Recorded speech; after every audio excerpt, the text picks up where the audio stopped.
Halo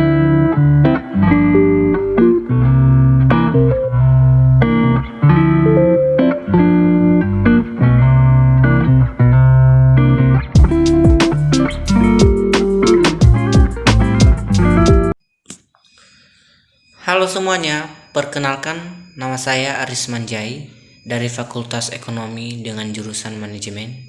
Sekarang saya akan membahas mengenai mata kuliah Bahasa Indonesia dengan topik tanda baca serta pengertian fungsinya dan jenis-jenis tanda baca. Langsung saja, tanda baca. Pengertian dari tanda baca. Tanda baca adalah suatu simbol yang tidak berhubungan dengan fonem atau suara atau kata dan frasa pada suatu bahasa, melainkan berperan untuk menunjukkan struktur dan organisasi suatu tulisan dan juga intonasi serta jeda yang dapat diamati sewaktu pembicaraan atau pembacaan. Aturan tanda baca berbeda antara bahasa, lokasi, waktu, dan terus berkembang. Beberapa aspek tanda baca adalah suatu gaya yang spesifik yang karenanya tergantung pada pilihan penulis. Sekarang masuk kita pada fungsi dari tanda baca. Tanda baca yang kita sudah ketahui atau sudah kita tahu ada berapa banyak. 1. Tanda baca titik. Tanda baca titik ini berfungsi untuk mengakhiri atau menandai akhir kalimat berita untuk keperluan singkatan, gelar, dan angka-angka. Artinya tanda titik ini berfungsi misalnya mengakhiri suatu kalimat dengan menggunakan tanda titik dan tidak dan mempunyai intonasi dan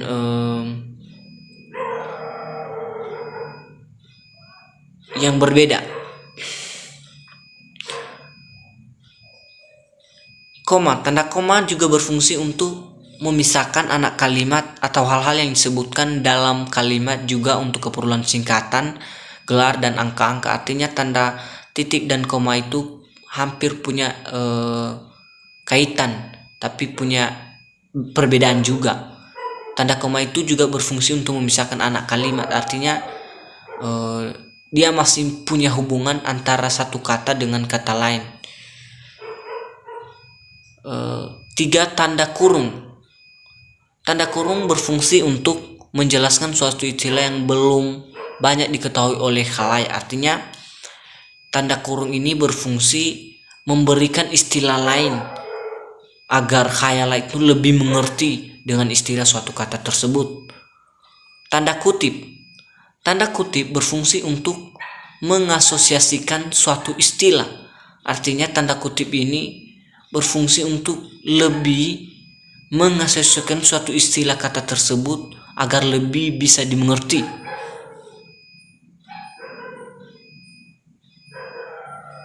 6. Tanda petik. Tanda petik berfungsi untuk menandai kalimat langsung dari suatu kata tersebut. Artinya tanda petik ini digunakan pada kalimat langsung yang membentuk suatu kata atau perkataan kita secara langsung. Tanda seru.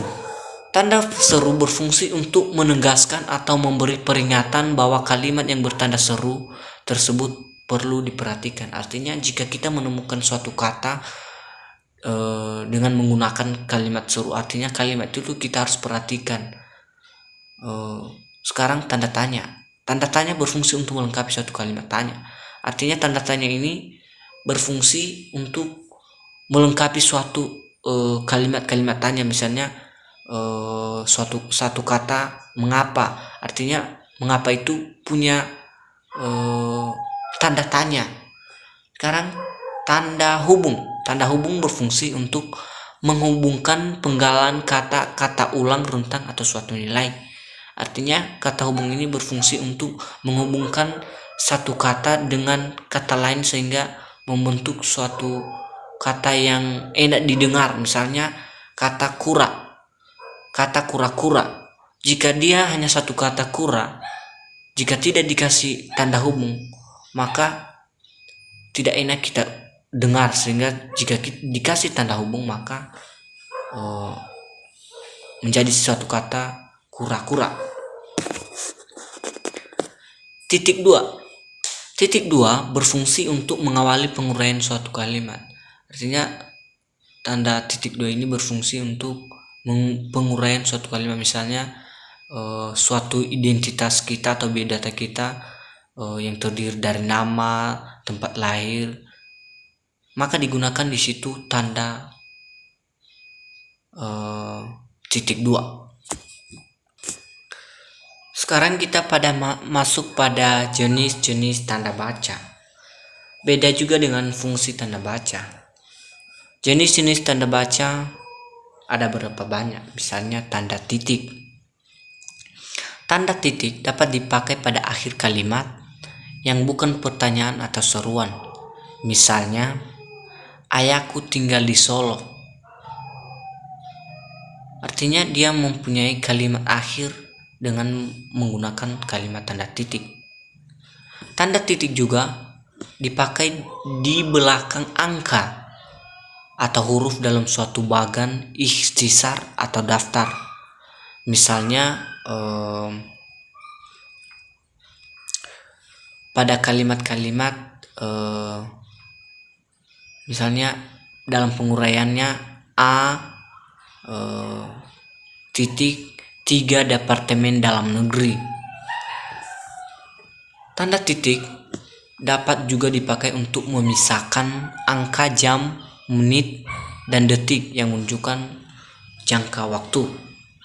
Artinya tanda titik ini dapat digunakan untuk memisahkan suatu tanda waktu. Misalnya jam 1:30. Artinya dia menggunakan kalimat titik, tanda titik. Tanda titik juga dipakai untuk memisahkan tanda titik juga dapat dipakai di antara nama penulis, judul tulisan, dan tidak berakhir dengan tanda tanya dan tanda seru, dan tempat terbit dalam daftar pusaka. Tanda titik juga dapat dipakai untuk memisahkan bilangan ribuan atau kelipatannya. Tanda titik dapat dipakai untuk memisahkan bilangan ribuan atau kelipatannya yang tidak menunjukkan jumlah. Tanda titik juga dapat dipakai pada akhir judul yang merupakan kepala karangan atau kepala industri, tabel, dan sebagainya. Dan tanda titik juga dapat dipakai di belakang. Sekarang masuk kita pada tanda koma. Tanda koma dapat dipakai di berbagai macam suatu kata. Misalnya tanda koma dapat dipakai dalam suatu unsur-unsur suatu perincian atau pembilangan. Tanda koma juga dapat dipakai untuk memisahkan kalimat setara yang satu dari kalimat setara berikutnya yang didahului oleh kata seperti tetapi atau melainkan. Tanda koma juga dapat dipakai untuk memisahkan anak kalimat dari induk kalimat jika anak kalimat itu mendahului induk. Kalimat tanda koma juga dapat dipakai untuk di belakang kata atau ungkapan penghubung antara kalimat yang terdapat pada awal kalimat, termasuk misalnya oleh karena itu, jadi, lagi pula, meskipun begitu, dan akan tetapi.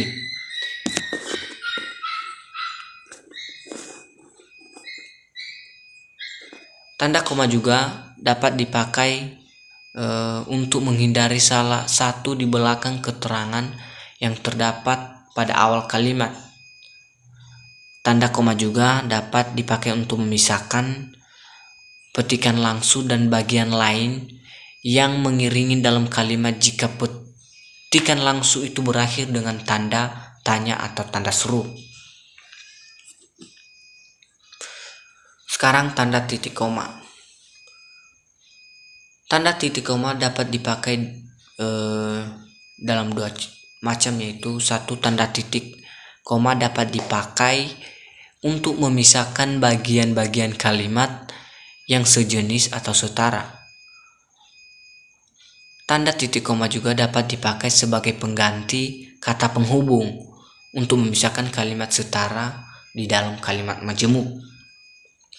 Sekarang masuk kita pada tanda titik dua. Tanda titik dua dapat dipakai pada akhir suatu pernyataan lengkap jika diikuti rangkaian atau pemerian. Contohnya, kita sekarang memerlukan perabotan rumah tangga. Kita di situ menggunakan tanda titik dua untuk melanjutkannya, misalnya kursi, meja, dan lemari. Artinya suatu perabotan rumah itu terdiri dari kursi, meja, lemari, dan lain-lain. Tanda titik dua juga dapat dipakai sesudah kata atau ungkapan yang memerlukan pemerian. Artinya misalnya dalam identitas kita harus menggunakan yang namanya titik dua. Tanda titik dua juga dapat dipakai dalam teks drama sesudah kata yang menunjukkan pelaku dalam percakapan. Misalnya suatu percakapan antara ibu dan Amir. Misalnya ibu berkata kepada Amir, "Bawa koper ini, Mir." Berarti dia di situ menggunakan tanda titik dua. Tanda titik dua juga dapat dipakai di antara jilid atau nomor dan halaman, di antara bab dan ayat dalam kitab suci, di antara judul dan anak judul suatu karangan, serta nama kota dan penerbit buku acuan dalam karangan. Sekarang masuk kita pada tanda hubung.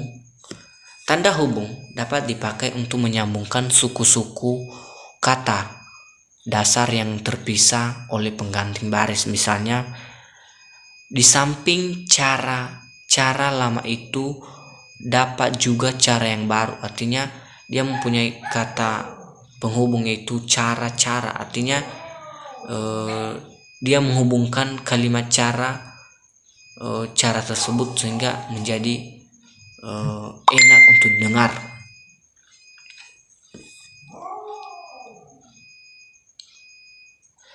Tanda hubung juga menyambungkan awalan dengan bagian kata di belakangnya atau akhiran dengan bagian kata di depannya pada pengganti baris. Misalnya, kini ada cara yang baru untuk mengukur panas. Ukuran baru ini memudahkan kita mengukur kelapa. Artinya kalimatnya misalnya mengukur. Artinya dia punya kata dasar ukur, sehingga bisa kita menggunakan kalimat tanda hubung. Sekarang kita masuk pada tanda pisah. Tanda pisah membatasi penyiapan kata atau kalimat yang memberi penjelasan di luar bangun kalimat. Misalnya, kemerdekaan bangsa itu saya yakin akan saya capai diperjuangkan oleh bangsa itu sendiri. Artinya dia mempunyai kata-kata pisahan, kalimat-kalimat pisahan. Kalimat atau tanda pisah juga dapat dipakai antara dua bilangan atau tanggal dengan arti sampai ke atau sampai dengan. Sekarang kita masuk pada tanda tanya. Tanda tanya dapat dipakai untuk kalimat tanya. Misalnya seperti yang saya katakan tadi, bisa digunakan awalnya menggunakan kata mengapa, di mana, kapan. Misalnya, kapan kita berangkat, artinya dia menggunakan kalimat tanya. Tanda seru. Tanda seru yaitu kalimat yang dipakai sudah ungkapan atau pernyataan yang berupa seruan atau perintah yang menggambarkan kesungguhan, ketidakpercayaan ataupun rasa emosi yang kuat. Misalnya kata alangkah seramnya peristiwa itu. Artinya suatu kalimat tersebut sepertinya memberikan kesungguhan sehingga dia memberikan tanda seru. Tanda kurung. Tanda kurung juga menggapit keterangan atau penjelasan. Misalnya kalimat dari bagian dari SDM. Jika hanya satu kata SDM, pasti orang-orang nggak percaya. Maka setelah dikasih tanda kurung, dikasih isinya dalam sumber daya manusia, sehingga orang-orang atau kita bisa lebih mengerti. Tanda kurung juga dapat menggepit huruf atau kata yang kehadirannya dalam teks dapat dihilangkan. Sekarang masuk kita pada tanda petik. Tanda petik menggepit petikan langsung yang berasal dari pembicaraan dan naskah, bahkan tertulis lain. Misalnya kalimat "Saya belum siap," kata Mira. "Tunggu sebentar." Artinya dia menggunakan kata tersebut, dia menggunakan kalimat tanda petik sehingga berupa suatu kalimat yang lagi dibicarakan.